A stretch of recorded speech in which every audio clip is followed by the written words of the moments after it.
সত্যের পক্ষে গান গাই বলে আমি বিদ্রোহী, সত্যের পথে ডাকি বলে আমি বিপ্লবী।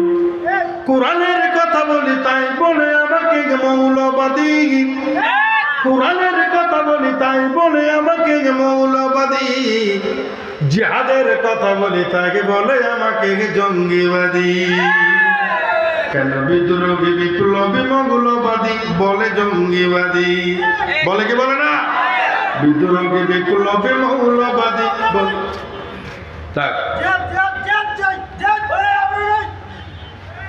সুন্দর একটা কথা বলছি, জেহাদ জেহাদ জেহাদ চাই, জেহাদ লাগলে আমরা নাই, লাগবে সামনে গজওয়াতুল হিন্দের প্রস্তুতি নিতে হইব, মাজায় গামছা বেঁধে নামতে হইব, লাগলে আমরা নাই। এটা হইলেই তো মুনাফিকের লিস্টিতে নাম উঠব। বাংলাদেশে মুসলমানের সংখ্যা হলো 90%। এই মুসলমান 90 ভাগের ভিতরে খুঁজতে গেলে দেখা যায় 86% মুনাফিক। ধরে গো মাত্র 60% আছে ইমানদার। আল্লাহ আমাদের বুঝার তৌফিক দান করুন।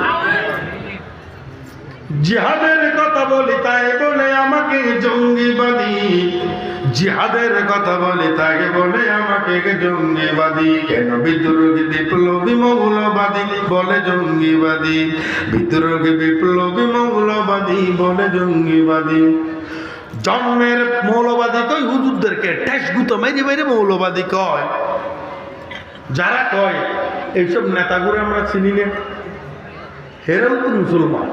তবে হেমিয়ে নিজের প্রশ্ন করা উচিত ছিল কি, জন্মের পরে তোর কানে আসাল কি দেখলি, তুমি মৌলবাদী ছাড়া হওনি। জন্মের পরে তোর কানে আসাল কি দেখলি, তুমি মৌলবাদী ছাড়া হওনি। ঘটনা কি এখানে শেষ? আবার মরণের পর জানাজা পড়াবে, এটা আমরাই পড়াই, আজান আমরাই দিই, বিয়ে আমরাই পড়াই। আরে বেটা সবচাইতে কঠিন জীবনের 3টে স্টেপে আমগুলো লাগে, ওখানে ইউনিভার্সিটির প্রফেসরের কাম হয় না।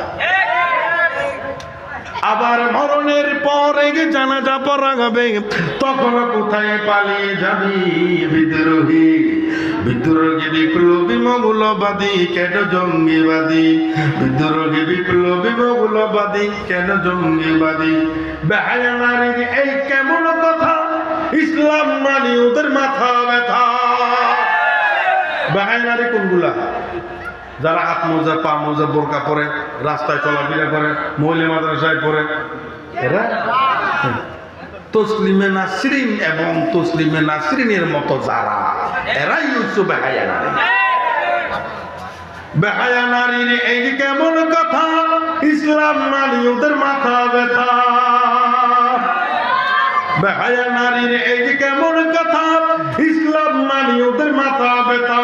পর্দার কথা যদি বলি আমরা, পর্দার কথা যদি বলি তখন বলে ফতোয়াবাজি। হুজুর ফতোয়াবাজি করার জায়গা পান না, কত বড় বোয়াল মাছের মতো গাল ছিঁড়ে গিয়ে কয় ফতোয়াবাজি করার জায়গা পান না। আর এটা ফতোয়াবাজি না করলি তোর জন্ম শুদ্ধ হইতো না।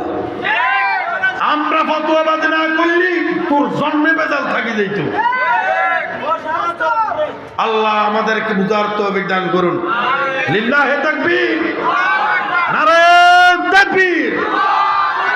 দিন ইসলাম, দিন ইসলাম, দিন ইসলাম, দিন ইসলাম, জিন্দাবাদ জিন্দাবাদ, নারে তাকবীর। বেহায়া নারীর এই কেমন কথা, ইসলাম মানি ওদের মাথা ব্যথা। পর্দার কথা যদি বলি তখন বলে ফতোয়াবাজি, বিদ্রোহী বিপ্লবী মৌলবাদী বলে জঙ্গিবাদী। কি মনে করে ওই হনুমান দাড়ি টুপি দেখলে কয় তালেবান? কয়নি? এখন কম কয়, এখন কইলে কিন্তু ভিডিও সাম্বা না মেরুদণ্ডের হাড্ডি দেখতে না। বদমাশি বহুদিন করছিস, আর করিস না। দাঁড়িয়ে দেখলে কয় এটা মৌলবাদী, ফাঁকি দেখলে কয় এটা জঙ্গি জঙ্গি লাগে।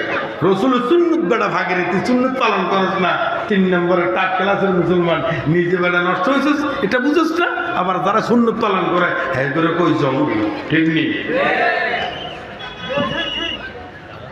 কি কি মনে করে ওই হনুমান দাড়ি টুপি দেখলে কইতারে বল, আবার বাঘের চাইতে বেশি ভয় পায়, বাঘের চাইতে বেশি ভয় পায় মাথায় পাগড়ি দেখে যদি,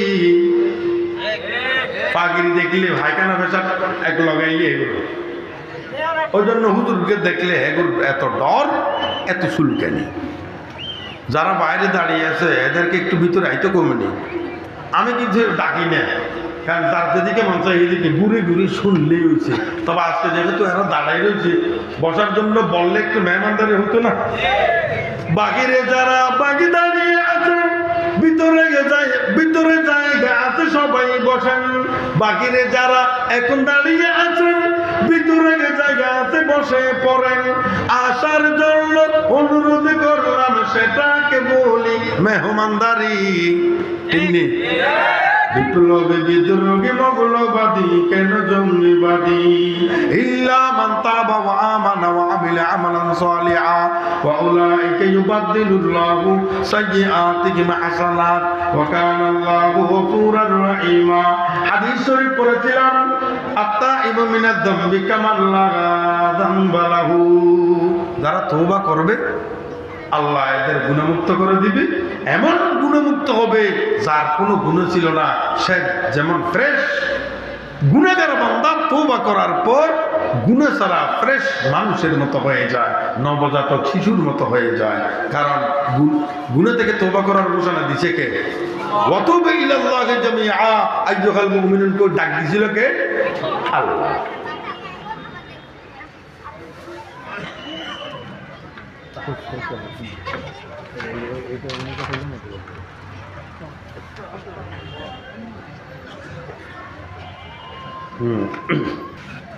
আল্লাহ তওবা করতে কইছি, তওবা করব, তওবা করলে লাভ কি কইছি? ইউবাদদিলুল্লাহু সাইয়্যাতিহিম হাসানাত, সফলতা, এটার কথা বললাম। নবী সাল্লাল্লাহু আলাইহি ওয়াসাল্লাম কয় আত-তাইবু মিনাজ যামবি কামান লা যামবা লাহু, যে মেয়ে তওবা করব এমনি এমন ভাবে হইব যার কোনো গুনাহ নাই। তো আমরা গুনাহ ছাড়া হইতে চাই আল্লাহর দরবারে, সাড়া দেওয়ার আগে, কবরে যাওয়ার আগে গুনাহ ছাড়া হইতে চাই। কে কে রাজি আছেন? আল্লাহু আকবার বলেন। দুই হাত দিয়ে আল্লাহর দরবারে করেন, আল্লাহ মরণের আগে আমাদেরকে তুমি কামাল্লা জাম্বালা গুরমেজদাক বানাইও, গুনাহ মুক্ত বানাইও, নিষ্পাপ বানাইও, আমাদেরকে তওবা করার তৌফিক দিও এবং আমাদের তওবা কবুল করিও। জোরে বলেন আমিন, আমিন, সুম্মা আমিন। হাত নামা, এই হাত দিয়ে সবকিছু করি, এই হাত দিয়ে সবকিছু করি। 1 নম্বরের কাজটা হলো আমি খাইয়ে বাঁচি। হাত আছে খাই, হাত আছে খাই, হাত যার নাই খাওয়ার কত কষ্ট সেই বুঝে।